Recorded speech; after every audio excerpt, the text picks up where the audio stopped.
محترم عزیزوں اور دوستو، السلام علیکم ورحمۃ اللہ وبرکاتہ۔ آج ہم آپ کو حضرت یوسف علیہ السلام کا واقعہ ایک نئے انداز میں سنانے کی کوشش کریں گے۔ ہم حضرت یوسف علیہ السلام کے واقعے کو بارہا سن چکے ہیں، لیکن اگر آپ اس ویڈیو میں اس واقعے کو مکمل سنیں گے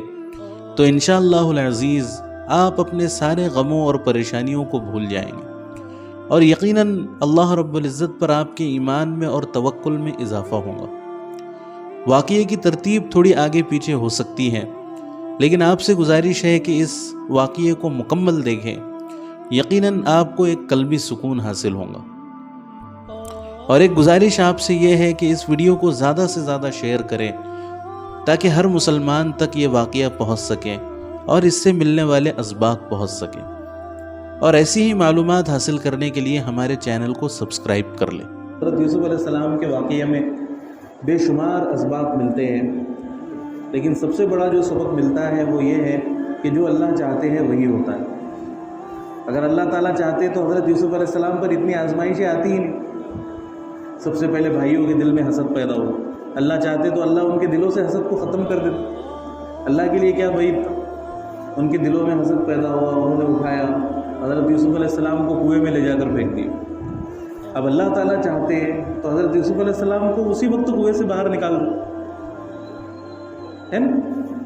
یا بھائیوں کے دل میں رحم ڈال دیتے، بھائی کنویں میں پھینکتے ہی۔ پھر حضرت یوسف علیہ السلام کنویں میں گرے تو کوئی مقامی شخص وہاں پر آ جاتا، وہ نکال لیتا حضرت یوسف علیہ السلام، لیکن کوئی مقامی شخص نہیں پہنچا، بلکہ مصر کا ایک قافلہ وہاں سے گزرا، انہوں نے حضرت یوسف علیہ السلام کو نکالا۔ اب ادھر حضرت یعقوب علیہ السلام کی حالت دیکھو کہ یعقوب علیہ السلام بیٹے کے فراق میں اتنے آنسو بہا رہے ہیں، اتنا رو رہے ہیں کہ روتے روتے ان کی آنکھیں چلی گئی۔ اب کتنا درد ہو، اور بیٹے سے جدائی بھی 1 مہینے کی نہیں، 1-2 مہینے کی بات نہیں، بلکہ کتنے سالوں کا عرصہ گزرا، تقریباً 20-25 سال کا عرصہ گزرا کہ حضرت یوسف علیہ السلام اور یعقوب علیہ السلام ایک دوسرے سے جدا رہے، ہے نا؟ اب یہ بھی وقت کے نبی یعقوب علیہ السلام بھی، اور ادھر حضرت یوسف علیہ السلام کو بھی نبوت ملنے والی تھی، لیکن دونوں کے اوپر کتنی سخت آزمائش ہے اللہ کی طرف سے کہ 20-25 سال کے لیے اللہ تعالیٰ نے جو سب سے محبوب ترین بیٹا تھا اس کو اللہ رب العزت نے چھین دی، ایک بڑے غم کے اندر مبتلا کر۔ اور چلو بیٹا گم ہو جائے، گم ہونے کے بعد اگر مرنے کی خبر مل جائے یا اس کے بارے میں پتہ چل جائے کہ وہ کہاں پر ہے، تو انسان کے لیے زندگی گزارنا آسان ہو جاتا ہے، ایک تسلی ہوتی ہے دل میں کہ بھئی وہ فلاں جگہ پر ہے، یا پھر اس کا انتقال ہو چکا ہے، تو انسان جتنی بھی اس کو تکلیف ہونی ہے ایک ہی وقت میں ہو جائیں گی، لیکن وقت کے ساتھ اس کو دلاسا مل جائے گا، اس کو صبر آ جائے گا۔ لیکن حضرت یعقوب علیہ السلام کو یہ بھی نہیں پتا کہ حضرت یوسف علیہ السلام زندہ ہے یا حضرت یوسف علیہ السلام مر گئے، یہ بھی نہیں پتا۔ 25 سال اسی حالت میں گزرے، حضرت یوسف علیہ السلام کا تذکرہ زبان پر ہے، بیٹے پریشان ہو گئے، کیا ہے والد محترم اتنے سال گزر گئے لیکن یوسف کا تذکرہ آپ کی زبان سے ہٹتا ہی نہیں، آپ یوسف کا ہی نام لیے جا رہے ہیں نا؟ تو اللہ رب العزت نے اس واقعے سے اپنی قدرت بتائی کہ تم کچھ بھی کر لو، لیکن جو میں چاہوں گا وہی ہوں گا، جو میری مرضی ہوں گی میں وہی کروں گا۔ اب حضرت یوسف علیہ السلام کو اللہ کو بادشاہ بنانا، تو کتنے گھوم پھر کر حضرت یوسف علیہ السلام بادشاہ، اگر اللہ چاہتے تو یوں ہی بادشاہت مل جاتی سیدھی سی،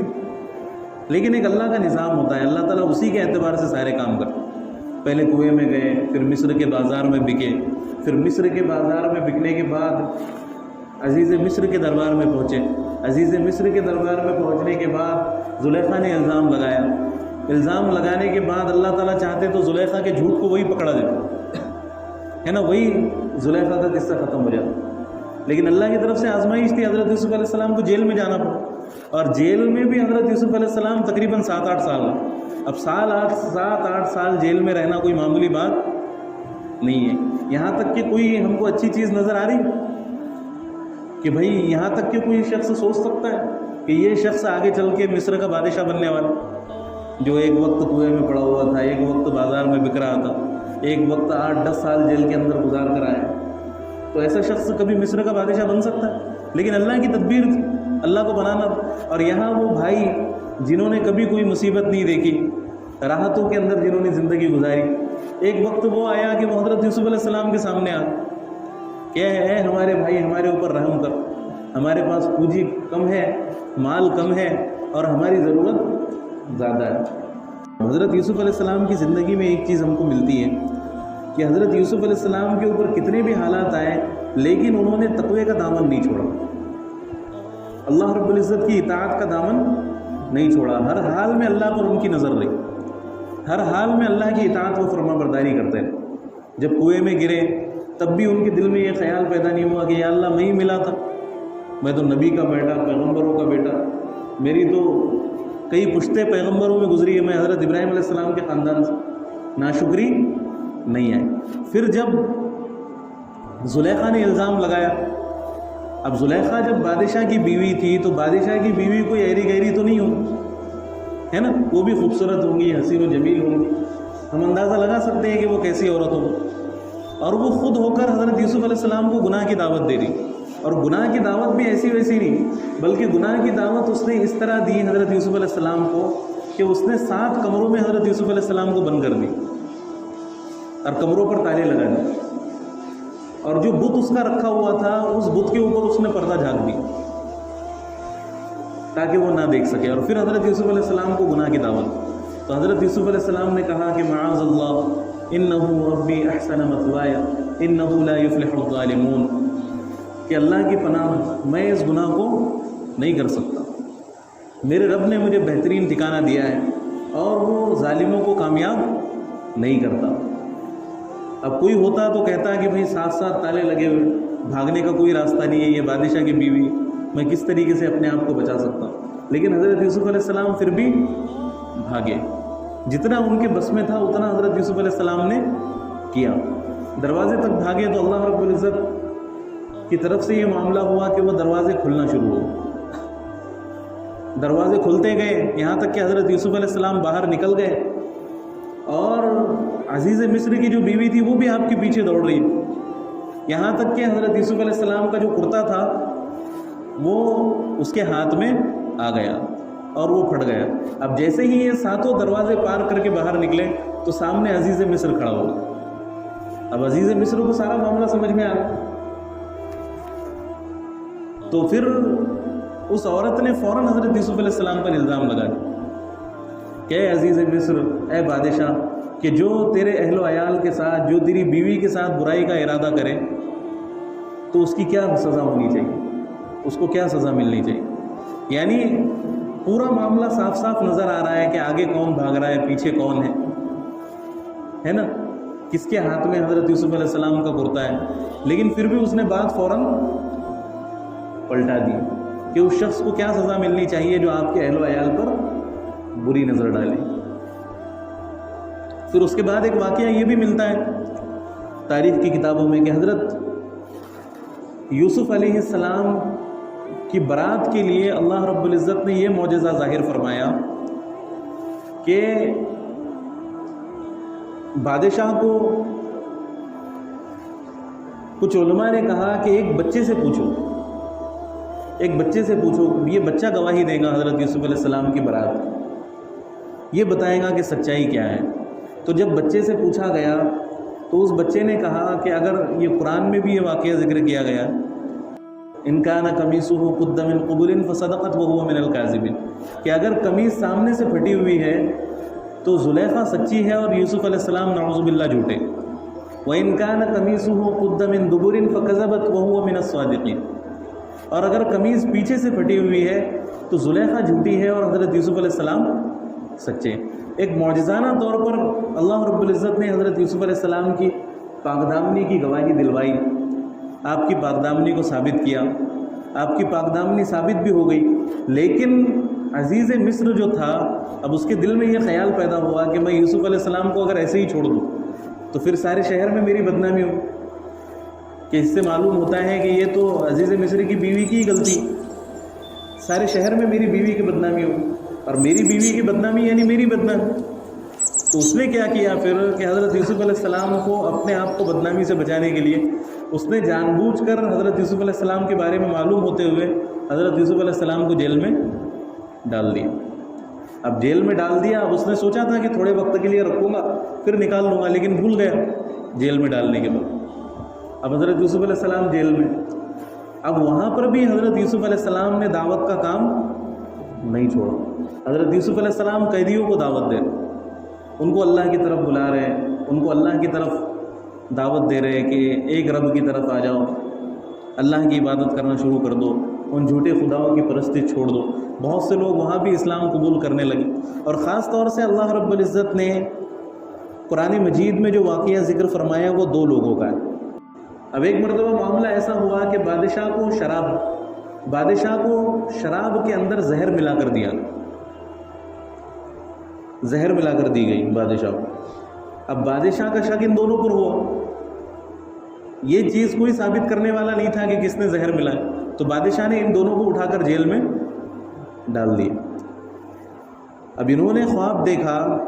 ان دونوں نے، ایک شخص نے خواب دیکھا کہ وہ بادشاہ کو شراب پلا رہا ہے، اور ایک شخص نے خواب دیکھا کہ ایک پرندہ اس کے سر میں سے کھا رہا ہے۔ اب دونوں کو فکر محسوس ہوئی کہ یہ کیا معاملہ ہے،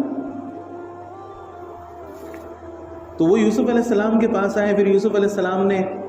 انہیں تعبیر بتائی اور کہا کہ جو پہلا شخص ہے جس نے یہ دیکھا کہ میرے سر پر روٹی رکھی ہوئی ہے اور اس کو پرندے کھا رہے ہیں، تو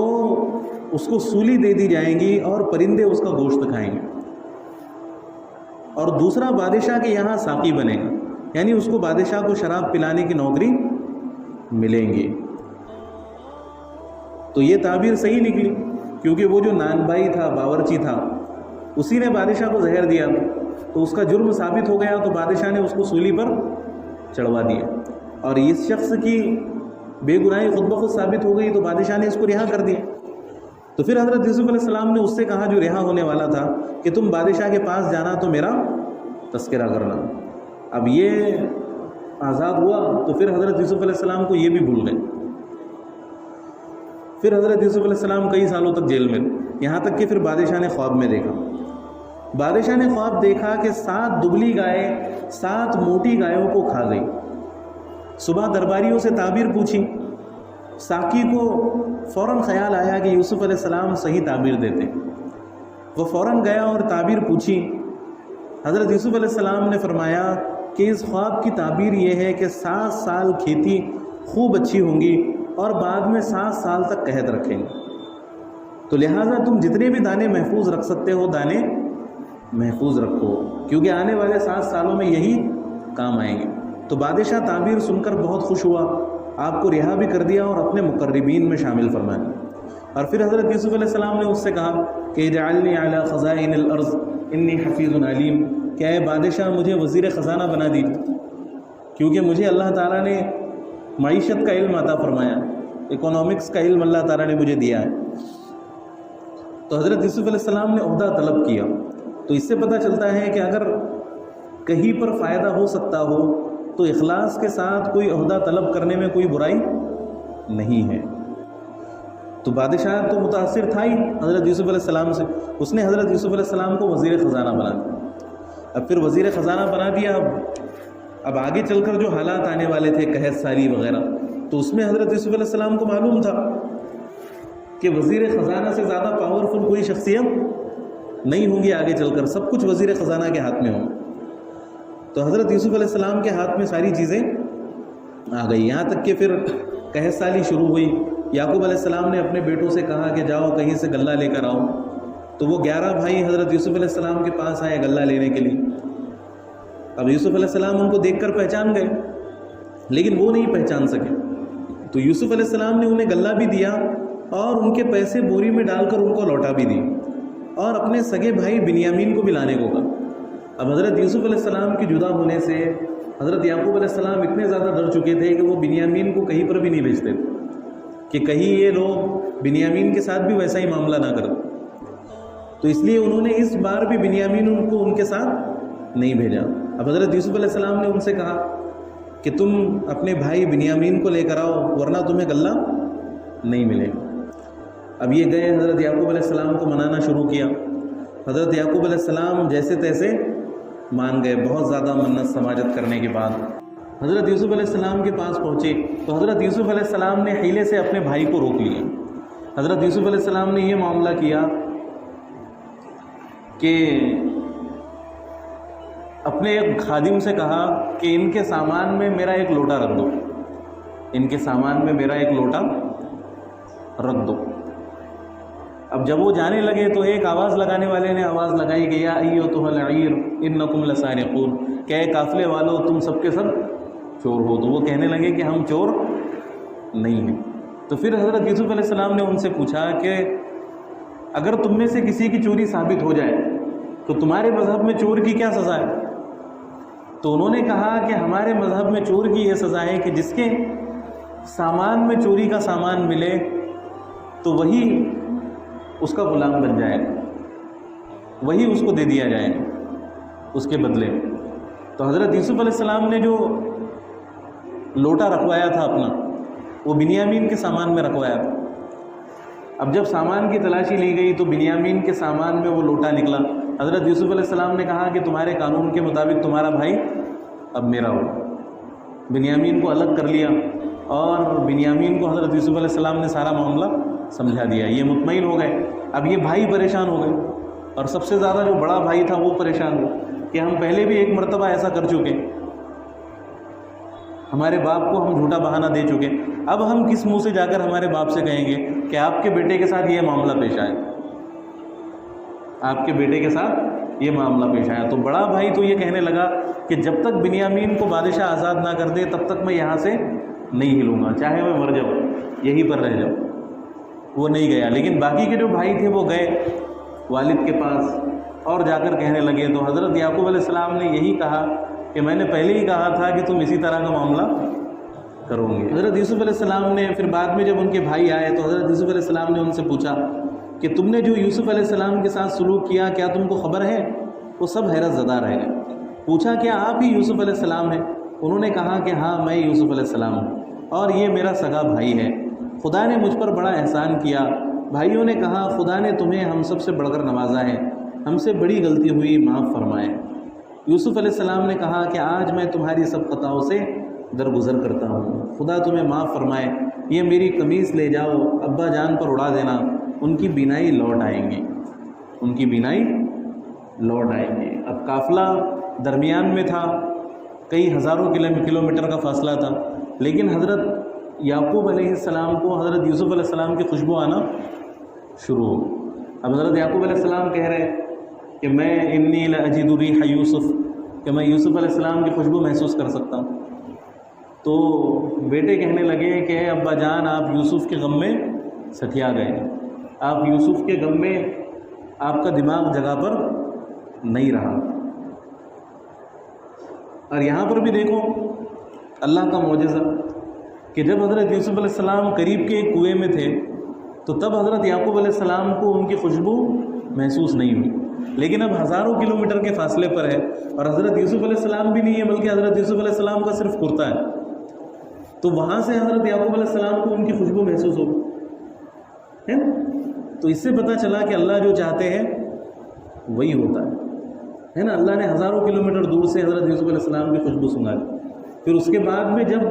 وہ کرتا حضرت یعقوب علیہ السلام کی آنکھوں پر ڈالا گیا تو حضرت یعقوب علیہ السلام کی آنکھیں واپس آ گئی۔ پھر سارے بھائی اپنے والد کو لے کر حضرت یوسف علیہ السلام کے پاس پہنچے اور پھر یہ ساری بات چیت ہوئی بھائیوں کے ساتھ، بھائیوں نے معافی مانگی اور پھر سارا خاندان مصر چلا آیا۔ انہوں نے اپنے ماں باپ کو تخت پر بٹھایا اور سب بھائی ان کے آگے جھک گئے۔ یوسف علیہ السلام نے اپنے والد سے کہا کہ یہ میرے خواب کی تعبیر ہے جو خدا نے سچ کر دکھائی، یہ میرے خواب کی تعبیر ہے جو خدا نے سچ کر دکھائی۔ یعنی پہلے جو ابتدا میں حضرت یوسف علیہ السلام نے خواب دیکھا تھا کہ انی رأیت 11 کوكبا والشمس والقمر رأیتهم لی ساجدین، کہ میں نے دیکھا کہ 11 ستارے اور چاند اور سورج مجھے سجدہ کر دیں۔ تو چاند اور سورج سے مراد حضرت یعقوب علیہ السلام اور ان کی والدہ، اور ستاروں سے مراد حضرت یوسف علیہ السلام کے 11 بھائی۔ تو اس کو اللہ نے سجدے سے تعبیر فرمایا۔ تو اس کے بارے میں مختلف اقوال علماء کے، ایک تو یہ ہے کہ اس زمانے میں سجدہ تعظیمی جائز تھا، ہے نا، اس شریعت میں، ہماری شریعت میں جائز نہیں۔ اور دوسری چیز یہ کہ زیادہ جھکنے کو بھی سجدے سے تعبیر کیا جاتا ہے کبھی کبھی، ہے نا، جیسے رکوع کی حالت میں کوئی ہے جھک جانا، سر تسلیم خم کر دینا، اطاعت کر دینا، اس کو بھی کبھی کبھی سجدے سے تعبیر کیا جاتا ہے، تو اس سے مراد وہ بھی ہو سکتا ہے۔ تو دونوں بھی مطلب صحیح ہے، دونوں میں بھی کوئی غلطی نہیں ہے۔ تو اس طرح حضرت یوسف علیہ السلام کے واقعے کی تعبیر ہوئی، اور بہت سارے اسباق حضرت یوسف علیہ السلام کے واقعے میں ملے۔ اللہ نے اس کو احسن القصص فرمایا کہ یہ بہترین قصوں میں سے ایک قصہ ہے۔